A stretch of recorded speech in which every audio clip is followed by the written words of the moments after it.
What's the reason of an EMG? Because EMG can be useful to assess for a patient an acute damage, a chronic damage, but also can be useful for localization of the damage and helpful with the neuroimages, and then in the rehab.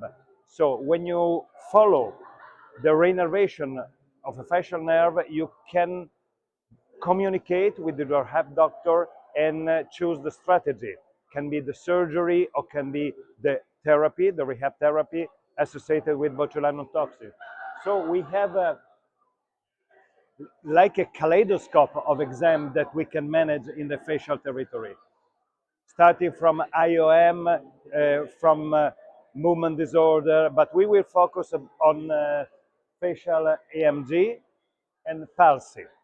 As I told you before, we can have a diagnostic, and with the diagnostic, we can choose a delayed surgery or immediate surgery, because if a surgeon, after a school base, for instance, says that he cut the nerve, you must assess the facial territory and to see then the evolution.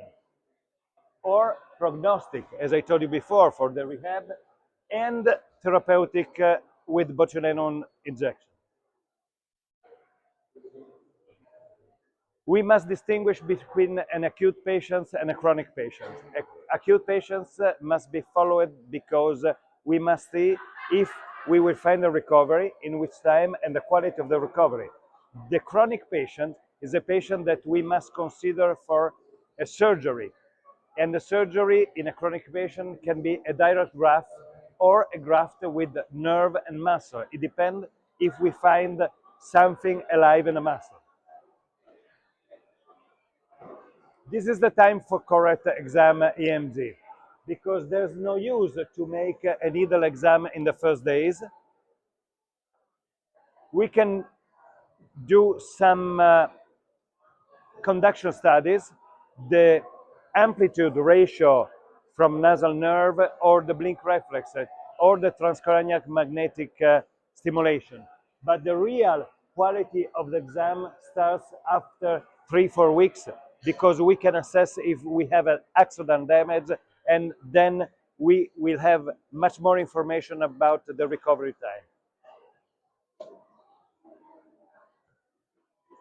Because in the acute phase, in the first week, we only can assess a prognostic criteria. I mean, if the ratio is under the 30%, we know that we will have aberrant reinnervation. And if the ratio of the compound motor action potential from the nasal muscle is less than 10%, we won't have a good recovery. So we start to follow the patient, because maybe this will be a patient that will need a surgery. So this is what we do. This is a surface recording from nasal and from orbicularis oculi. So we have the ratio amplitude, and you can see here is very, very poor. And we have the blink reflex that is absent from the part that is paralyzed. And then we can use also surface recording when we want to assess the recovery or the appearing of aberrant reinnervation, synkinesis. The blink reflex is a brainstem reflex, is a trigeminal facial reflex, and can give us information about the motor part of the facial nerve, but also about the functioning of the brainstem. Is very useful. Concentric needle will be significant after 3 weeks. So if you want to see if there is an axonal damage, we must wait that time. That sometimes is not so easy, because the patient or a colleague, they want information very, very soon. And I think that in all the EMG fields is the same. We have to always bargain the time of our exam. And what is very useful in the facial territory is to have good needles. And this is why cooperation with an industry, as I'm doing since a long time, because when you have to do many insertion, you must use something that is very, very resistant, sharp, and accurate. This is the way we assess after 1 month. We see this is our orbicularis oculi. Sometimes movements remains because it's an axial muscle. It receives innervation or reinnervation from the other side. And I make a move and check, but you know, I make a resistance and I see fibrillation, or if some fibers still are working. And this is after 5-6 months, always using the needle, looking at the marker, because the marker gives you the right direction to put the right part of the tip on the skin.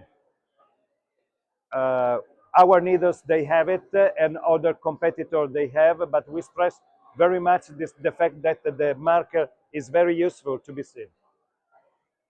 And this, I assess the voluntary appearance of the movement, but also the aberrant reinnervation. I make the patient move selectively, and then other part of the face to see if we start to have an aberrant regrowth. I don't know if in upper limbs you do something similar. The right movement and then the incorrect to assess. So chronic palsy needs another thing, is that even if the patient has a total palsy of the face, what is useful is to see if the muscle is alive, fibrillation. Fibrillation will lead the patient to have a direct graft. If the muscle has no activity arrest, means a fibroadipotic transformation. So he will need also the muscle graft. And this is what I say a complex exam, because for instance, in an orbicularis oculi, I do 4 insertion. All the muscles coming from the affected side, the donor muscles, the donor nerves, masseter and sternocleidomastoid, and the muscles of the opposite part, the facial nerve and the masseter. This is a picture of what I do, the tongue. Why? Because until now, surgeon I work with developed a technique with seven grafts.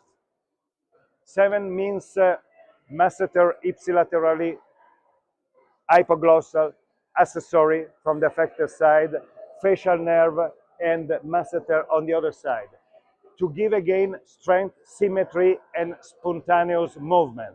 That is very important, because if you only use masseter or hypoglossal, you do not have a natural recovery of the movement.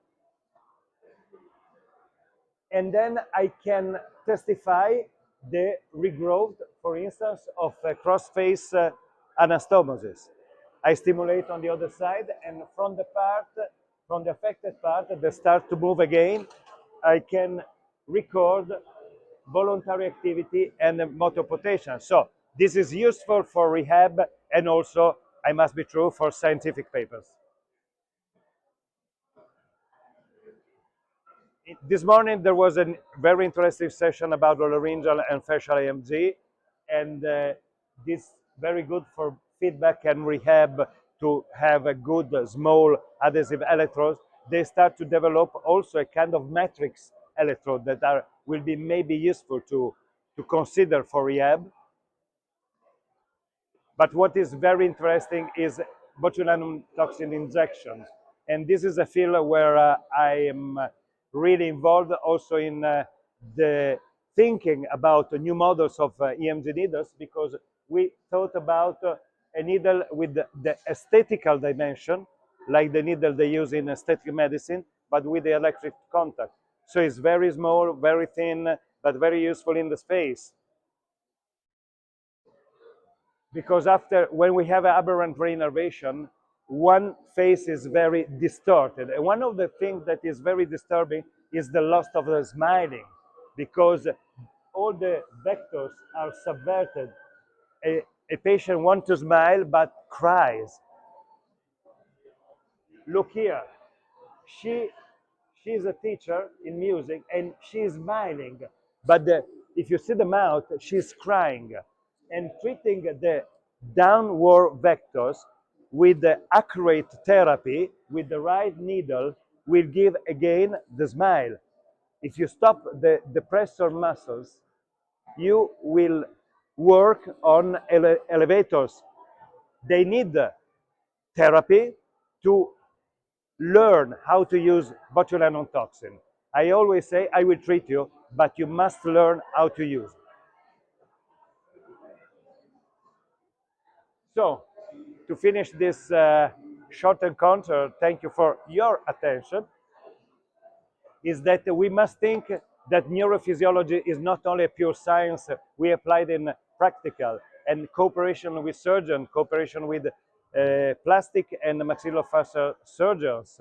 I always invite people to follow an anatomic dissection made by a plastic or a maxillofacial, because we neurologists, we do not have a lot of this, to learn how the muscle really works.